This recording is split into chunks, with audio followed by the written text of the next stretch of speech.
that we have been given, saying they're inaccurate? Yes, they are inaccurate, and I would actually ask media houses to ask for a copy of these lists that students say that they have.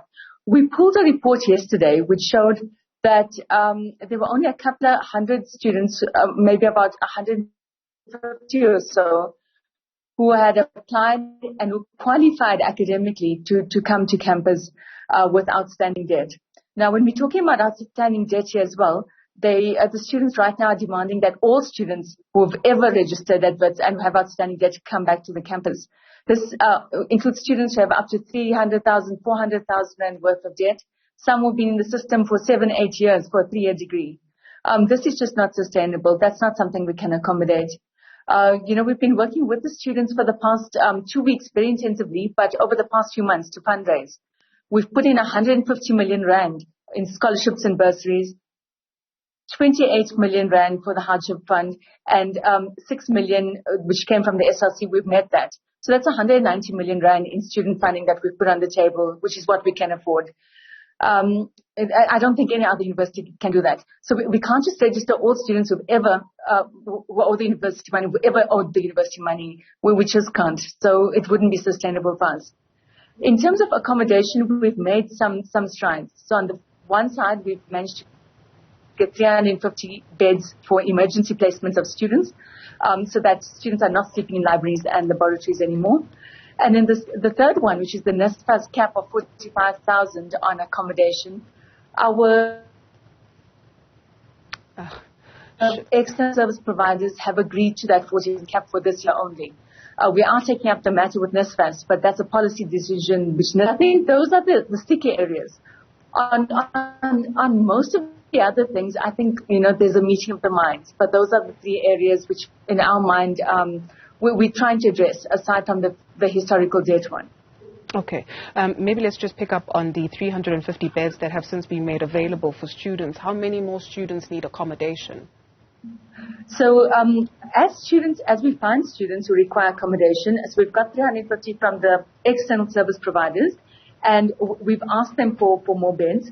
But as these beds get filled, so as people come through, they're getting through these beds. They have to apply through the Wits Hardship Fund. The Hardship Fund has already accommodated 580 students through this fund. The SRC still has a pot of money, which is the 6 million rand, which we've matched to 12 million rand. So there's still some funding there which can be allocated towards beds. But we basically asked all the service providers to come on board to assist us. At this stage, we're just filling up the 350.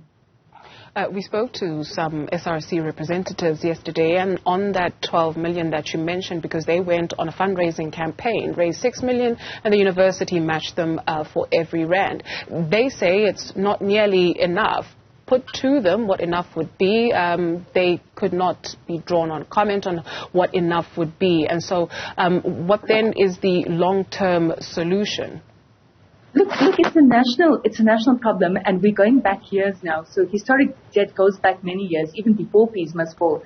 So this is a national conversation that we need to have about students who owe debt from many years before. Accommodate it means now for students, suppose fees must fall to be accommodated. Solutions for some of the historic debt that we're dealing with goes back 10 years at least, 8 years, 9 years. Those conversations need to happen at the national level. We've got a list of demands following the mass meeting last night. Our Dean of Students had met with the SRC yesterday. They're asking for an additional 30 million rand for the hardship fund. They're asking for another 150 beds over and above the blanket also must be able to register, which is not something that we can kind of adhere to at this stage. They also want the university to accommodate a NSFAS gap of 52 million rand, more or less, which is what the shortfall would be, because NSFAS has changed its policy suddenly this year. So that's the additional demands that they're making. The Dean of Student Affairs will discuss this with the management team. But some of these numbers are just something we can't accommodate over. And if we're looking at, we've already allocated 190 million rand towards students, bursaries, etc., from the Wits Council budget, not from NSFAS, not from anywhere else, from Wits itself, 190 million rand. and it's just not sustainable to do any more. If we do, sell our assets and give it all to students this year, we'll end up like Eskom in 3 or 4 years' time, bankrupt with nothing to offer anyone. How much is the university's overall budget that you're allocated a year? Sorry, can you just repeat that? We allocated 150 million rand to scholarships and bursaries from Wits funding, 28 million rand from Wits funding to the hardship fund. The SRC brought 6 million. We matched that 6 million. That comes to 190 million in total. But in terms of, if we count all the money that the university gives towards student bursaries, fees, and scholarships, it comes to 1.6 billion rand per year. That's what we administered in 2022. That went to 26,000 students out of our about 37,000 students who benefited from that. But from Wits' coffers itself, it would be close to 190 million that we've put on the table. I think, Shirona, was just curious to find out how much the university is allocated a year in terms of the budget for you to continue operations. In relation to your statement that it's simply not sustainable for the university to address this issue of historical debt, it needs to be had at a national level. Yes. So our budgets, we get our income from three streams. So 1/3 comes from student fees, 1/3 comes from subsidy from government, and we fundraise for the other third from donors and funders, largely for research, etc. Some infrastructure projects as well. The university, we've got 7 campuses. We've got 400 buildings that we need to look after. We, with load shedding, we're having to pay for, diesel kind of every day to keep the lights on. So it's a huge cost to run the university, with only 1/3 of that funding coming from government and 1/3 from students. 1/3 is what we fundraise, ourselves as third stream income.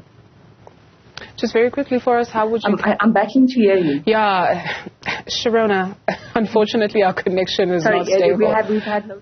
So it's been a little bit of a problem. There we go. Very quickly for us, how would you characterize the situation on campus today? Are students able, those who want to get to class, are they able to get to class? Is their learning underway?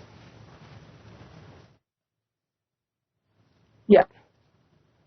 So it was actually a little bit of a difficult morning. It started off fine this morning. We then had some classes that were disrupted on the Braamfontein campuses. Security held some of the classes, but they couldn't hold all. Once the disruptors, there are only about 80 at the moment who are disrupting class, 80 classes. When they moved out, the classes continued again. We have a hybrid approach, so some classes are in person, some are online. We have said that all material will be made available online as well. So that's the first. We believe that the students have left the campus now and they're kind of walking towards Park Town. So that's where we're at. We also understand that there were some protesting students from UJ who joined them earlier this morning, also on Empire Road. But that's as much as I know about that. Right now, they're not on campus. Shirona Patel speaks for Wits University. Thank you for your time, and thank you to our viewers for staying with us during that patchy connection.